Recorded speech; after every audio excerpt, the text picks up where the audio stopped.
দুঃখিত ম্যাম, রাগ করবেন না। আপনার মাথায় হাত বুলিয়ে দিতে দিতে কখন ঘুমিয়ে গেছি বুঝতেই পারি নাই। সারা রাত আমার মাথায় হাত বুলিয়ে দিচ্ছিলে?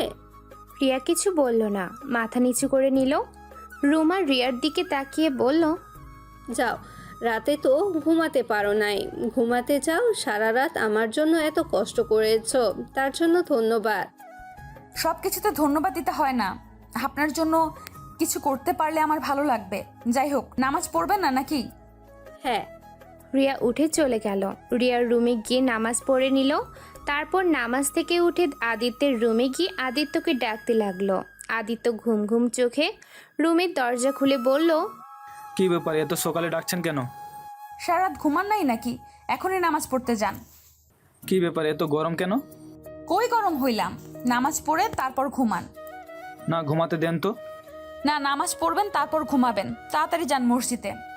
যাচ্ছি। বউগুরি দেখানো শুরু করে দিয়েছো? চুপ, আসতে বলেন, কেউ শুনে ফেলবে। একটু কাছে আসেন, আদর দেই। রিয়ার হাত ধরে টান দিয়ে রুমের ভিতরে নিয়ে কিস করতে লাগলো। রিয়া আদিত্যকে সরিয়ে দিয়ে বলল, উফ, আপনি এত দুষ্টু কেন? যান নামাজ পড়তে। অনেক কিস করছেন, এখন যান। আমার কাজ আছে, সবাইকে চা দিতে হবে।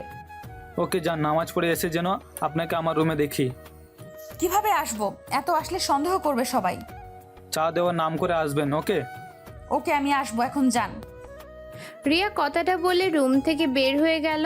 তারপর নিচে গিয়ে চা বানিয়ে সবার রুমে দিয়ে আসলো। রাফিকে চা দিতে রাফি রিয়ার হাতটা চেপে ধরলো। রিয়া হাত ছড়াতে গেলে রাফি আরো শক্ত করে ধরে রিয়া বলল, স্যার কি করছেন? আমার হাত ছাড়েন। তুমি এত হট কেন গো? তোমাকে দেখলে খালি আদর করতে ইচ্ছে করে। ছি, কি বলেন? আমার হাত ছাড়েন, না হলে আমি চিৎকার করব।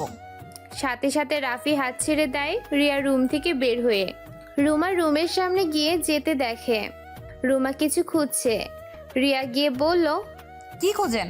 আমি বের করে দিতে কি সাহায্য করব? আমার ফোনটা যে কোথায় রাখছি খুঁজে পাচ্ছি না। আপনার ফোনটা তো বালিশের নিচে, ওই যে। রিয়া ফোনটা বের করে নিতে রুমা হেসে বলে, বয়স হচ্ছে, ভুলে যাচ্ছি সব। আচ্ছা, আপনি তাহলে থাকেন, আমি যাই। কিছু লাগলে আমাকে ডাক দিয়েন। রিয়ার রুমার রুম থেকে বের হয়ে আসলো। ড্রয়িং রুমে এসেছে দেখে একটা মেয়ে এসেছে। রিয়া বুঝতে বাকি রইল না, এইটা সালেহা চৌধুরী হবু নাত বউ। সালেহা চৌধুরী রিয়াকে বলল, রিয়া, তুমি তুলির লাগেজগুলা নিয়ে যাও তো রুমে। জি ম্যাম। এইটা কে দাদিমা? আমি এই বাড়ির কাজের লোক। আপনি আমার সাথে আছেন? দেখে তো মনে হয় না। আচ্ছা, আমাকে নিয়ে চলো। রিয়া তুলিকে নিয়ে রুমে চলে আসলো। তুলিকে সব বুঝিয়ে দিয়ে ড্রয়িং রুমে আসলে আদিত্য বলল, রিয়া, আমার ঘরে চা নিয়ে আসেন তো। আপনি যান, আমি আসছি। আদিত্য চলে গেল। রিয়া চা বানিয়ে আদিত্যের রুমে চলে গেল। রিয়া আদিত্যের রুমে যেতে চায়, আদিত্য রিয়াকে পেছন থেকে জড়িয়ে ধরলো। রিয়া আদিত্যকে উদ্দেশ্য বলল, আচ্ছা, ওই মেয়েটা কে? কোন মেয়ে? যে মেয়েটা আসলো? ও, ওইটা আমার হুবু স্ত্রী। ওর সাথে আমার বিয়ে ঠিক হয়েছে। রিয়ার সাথে সাথে আদিত্যকে সরিয়ে দিয়ে আদিত্যর দিকে তাকিয়ে বলল, ও আচ্ছা, আপনি আর আমার কাছে আসবেন না, দয়া করে প্লিজ। আমি চাই না আপনি আপনার হবু বউ বাদে অন্য কারোর সাথে এতটা গভীর হন। আমার মনে হয় আপনার হবু বউকে নিয়ে আপনার ভাবা উচিত। আপনি আমার বউ আর ওই আমার হবু বউ, ওর মাঝে আপনার মাঝে অনেক পার্থক্য।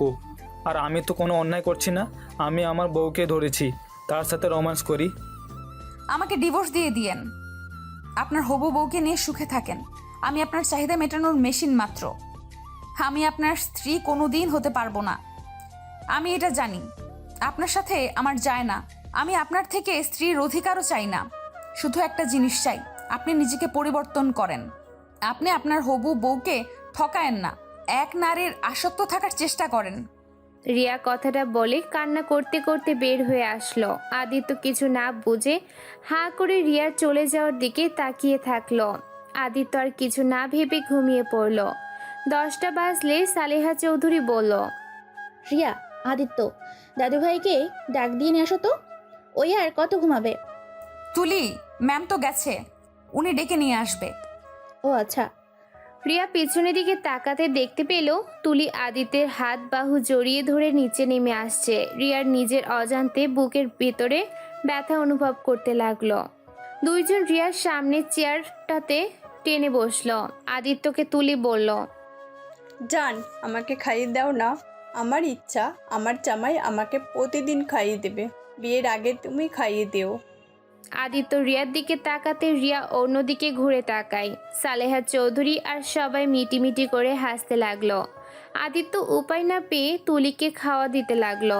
তুলির গলায় ভাত আটকে গেলে রিয়া তাড়াতাড়ি করে পানি দিতে গেল। সম্পূর্ণ পানি তুলির পায়ের উপরে পড়ে। তুলি রেগে গিয়ে ঠাস ঠাস করে রিয়ার গালে থাপ্পড় মেরে বলল, how dare you power water on my body. ও সরি, তুই তো মূর্খ, আমার কথা তো বুঝতে পারছস না। ক্ষমা করে দেন ম্যাম, আমি বুঝতে পারি নাই। আমার সামনে থেকে যা বলছি, আমার মেজাজটা আরও খারাপ করে দিস না। সালেহা চৌধুরী চলে ইশারা করে রিয়া চলে গেল। রিয়ার রুমে গিয়ে কান্না করতে লাগলো। তুলির থাপ্পড় দিয়েছে তার জন্য না, তুলির সাথে আদিত্যকে দেখে রিয়ার বিষয়টা একদম মেনে নিতে পারছে না। রিয়া নিজেকে বোঝাতে লাগলো। অনেকক্ষণ কান্না করার পর রিয়া নিজেকে স্বাভাবিক করলো। রিয়া ড্রয়িং রুমে যেতে দেখে তুলির সাথে আদিত্য বসে আছে আর ওদের বিয়ের বিষয় নিয়ে কথা বলছে। দাদিমা, আমাদের বিয়েটা এগিয়ে আনলে সব থেকে ভালো হয়। আমি চাচ্ছিলাম 2 সপ্তাহ পর যদি আমাদের বিয়েটা দিতেন। বাহ ভাবি, আপনি দেখছি বিয়ে পাগল হয়ে গেছেন। ভাইয়া ছাড়া বুঝি থাকতে ইচ্ছে করে না? রাফি চুপ, ফাজিল ছেলে। যাক বাবা, তোমার বৌমা তো যেভাবে বলছে তাতে আমি ফাজিল হয়ে গেলাম। ওরে দেবরজি, আমরা বিয়ে করলে পরে তুমিও বিয়ে করতে পারবে। বাহ, তাহলে তো ভালোই হবে। এইসব বাচ্চাদের লজ্জা শরম বলে কোনো কথা আছে? ওরা হয়তো ভুলে গেছে বড়দের সামনে এইসব বলতে লজ্জা করে না। থামো, ওই সময়টা আমাদেরও এসেছিল। লজ্জা শরম পেয়ে কি হবে? ওরা যে নিজেদের কথা নিজেদের মুখে বলতে পারে, এটাই অনেক। আচ্ছা, তাহলে 1 সপ্তাহ পর থেকে বিয়ের সব আয়োজন শুরু করে ফেলবো। ধন্যবাদ দাদিমা আমাদের ব্যাপারটা বোঝার জন্য। আদিত্য রিয়ার দিকে তাকিয়ে আছে। রিয়া আদিত্যের দিকে না তাকিয়ে অন্যদিকে তাকিয়ে থাকলো। হঠাৎ করে রহিমা খালা বলল, রিয়া, রূপার অ্যাক্সিডেন্ট হয়েছে, এখনই হসপিটালে চল। রিয়া কথাটা শুনে যেন আকাশ থেকে পড়লো। রহিমা খালাকে ধরে বলল, কি, রূপা অ্যাক্সিডেন্ট হয়েছে মানে? খালা, ওই কোন হসপিটালে? রহিমা খালা হসপিটালের নাম বললে রিয়া সালেহা চৌধুরী থেকে ছুটে নিয়ে যেতে লাগলো। রিয়া আপনি দাঁড়ান, আমি গাড়ি বের করছি। আরে তোমাকে কেন যেতে হবে? ওই একাই যেতে পারবে, তুমি যাও না তো। আদিত্যের হাত ধরলে আদিত্য তুলির হাত সরিয়ে দিয়ে রিয়াকে নিয়ে বের হয়ে গেল। রিয়া গাড়িতে বসে কান্না করতে লাগলো। আদিত্য রিয়াকে সান্ত্বনা দিতে লাগলো আর ড্রাইভিং করতে লাগলো। আদিত্য তার রিয়া হসপিটালে পৌঁছে গেল।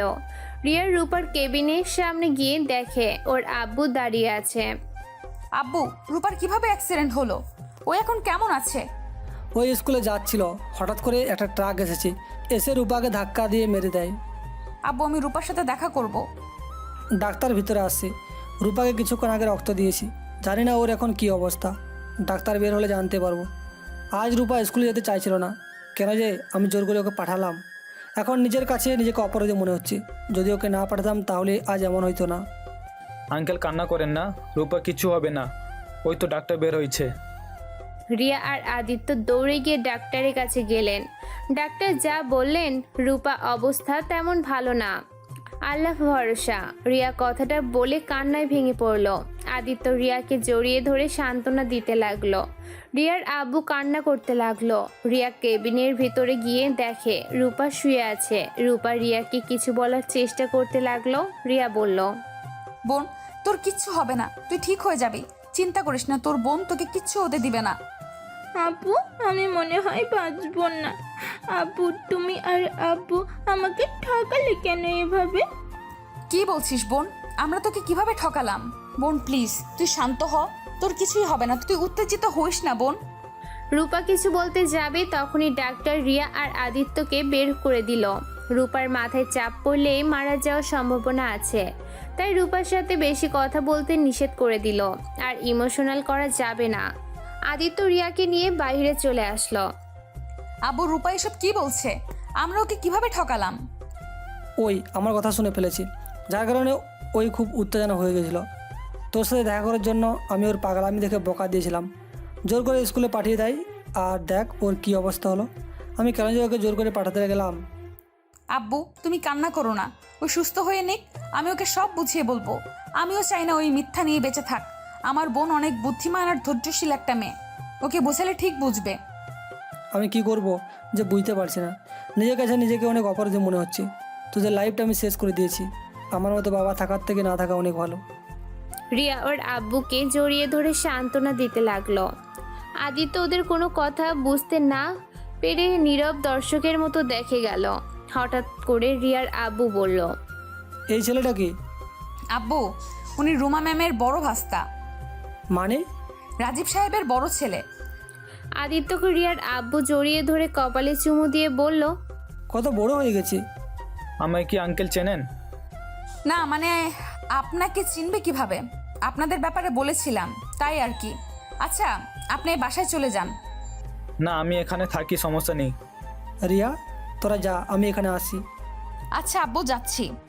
আদিত্যের ফোনে তুলি অনেকবার কল দিতে লাগলো। আদিত্য আর কিছু না বলে রিয়াকে নিয়ে বাসায় চলে আসলো।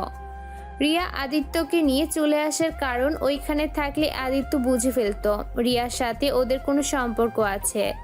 রিয়া বাসার ভিতরে গেলে সবাই ওর বোনের ব্যাপারে জিজ্ঞেস করলে রিয়া বলল, যান না, কি হবে এখন, সব আল্লাহ ভরসা। তুমি তোমার বোনের কাছে থাকা বাদ দিয়ে এখানে চলে আসলে কে? ওখানে আব্বু আসছে, সমস্যা নেই। রিয়া কথাটা বলে রুমে চলে গেল। রুমে গিয়ে কান্না করতে লাগলো। রিয়ার আব্বুকে কল দিয়ে বলল, আব্বু তোমাকে একটা কথা বলতে চাই। কি কথা? আমি যেখানে কাজ করি সেইটা আম্মুর বাপের বাড়িতে কাজ করি। আমি আম্মুর আশেপাশেই থাকার চেষ্টা করি। কি তুই ওই বাড়িতে কাজ করস মানে? হ্যাঁ আব্বু, এই বাড়িতে কাজের বুয়া হিসেবে কাজ করি। হায় রে কপার রে, নিজের নানির বাড়িতে তুই কাজের বুয়া। ইস, এই দিনটা দেখার আগে আমার মৃত্যু হলো না কেন। রিয়ার আব্বু কথাগুলো বলে কান্না করতে লাগলো। রিয়া ওর আব্বুকে বুঝিয়ে ফোনটা রেখে দিল।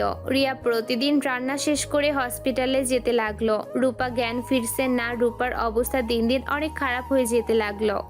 আর এইদিকে আদিত্যের বিয়ের দিন এগিয়ে আসতে লাগলো। রিয়া আনমনে কাজ করছিল।